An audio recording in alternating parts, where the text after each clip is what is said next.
विकसित भारत के बारे में हम विचार रखते हैं तो विकसित से मेरा संदर्भ सिर्फ आर्थिक तौर पर विकास का नहीं है, बल्कि सामाजिक तौर पर, राजनीतिक तौर पर और एज ए सोसाइटी हमारा किस तरह का बिहेवियर और आचरण होना चाहिए उनके बारे में भी चर्चा करते हैं।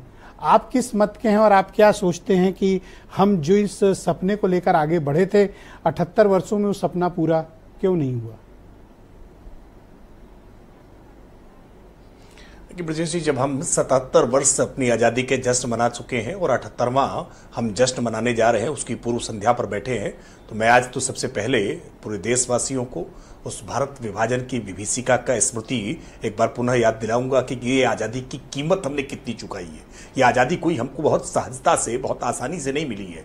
10 लाख से ज़्यादा लोगों को इस विभीषिका में अपने प्राण गंवाने पड़े हैं। 1.5 करोड़ से ज़्यादा लोगों को अपना घर बार छोड़ना पड़ा है और वो पीड़ा आज तक लोग झेल रहे हैं, आज तक उस पीड़ा को महसूस कर रहे हैं। हम इसलिए इस आज़ादी की कीमत को हमको समझना होगा। और ऐसा नहीं है कि आज़ादी पाने के बाद देश ने अचीव नहीं किया है। आज देश बहुत सारे मसलों पर बहुत आगे बढ़ा है। विशेष करके महिलाओं को लेकर के समानता के मामले में दुनिया भर का आप आकलन करेंगे तो मुझे लगता है कि भारत की स्थिति बहुत बेहतर हुई है। भारत में महिलाएं बहुत सशक्त हुई हैं, बहुत आगे बढ़ी हैं। आज देश के बड़े पदों पर, और अब तो आज भारत की वर्तमान राष्ट्रपति इस समय आदिवासी महिला है। तो भारत ने कई पैरामीटर्स में बहुत प्रगति की है।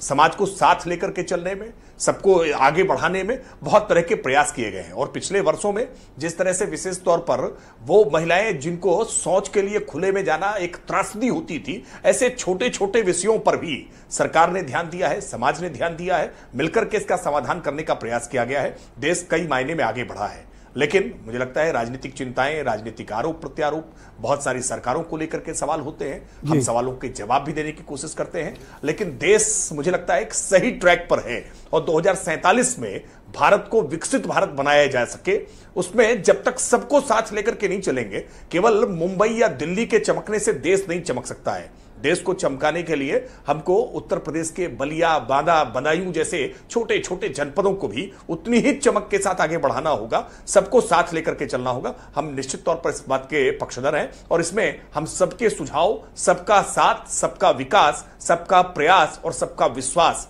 इस मूल मंत्र को लेकर के चल रहे हैं। सब साथ मिलकर के आएंगे तो कोई कारण नहीं है। भारत में तो इतनी पोटेंशियल है, इतनी क्षमता है, इतनी डाइवर्सिटी है कि भारत को आगे बढ़ने से कोई रोक नहीं सकता। और दुनिया आज बहुत आसान्वित निगाहों से देख रही है कि तमाम कठिनाइयों के बीच में आज हम अपने अड़ोस पड़ोस में जब देख रहे हैं, श्रीलंका के क्या हालात हैं, पाकिस्तान के क्या हालात हैं, बांग्लादेश के क्या हालात हैं, जब हम अपने आस पड़ोस के देशों को देख रहे हैं जी, जब आप ये कहते हैं सबका साथ, तो क्या वाकई में आप सबके साथ की बात करते हैं या किसी वर्ग विशेष के सबके साथ की बात करते हैं? नहीं, हम जब सबका साथ कहते हैं तो सच में सबका साथ कहते हैं।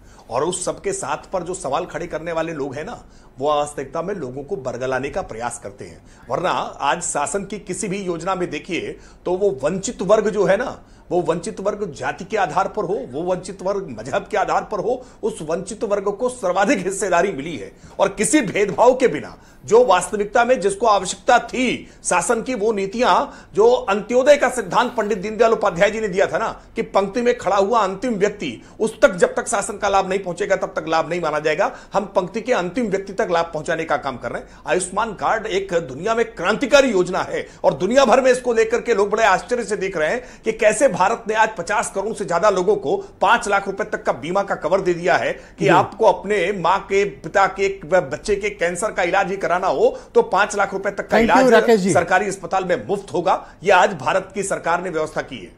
और लेट में आसिम वकार साहब को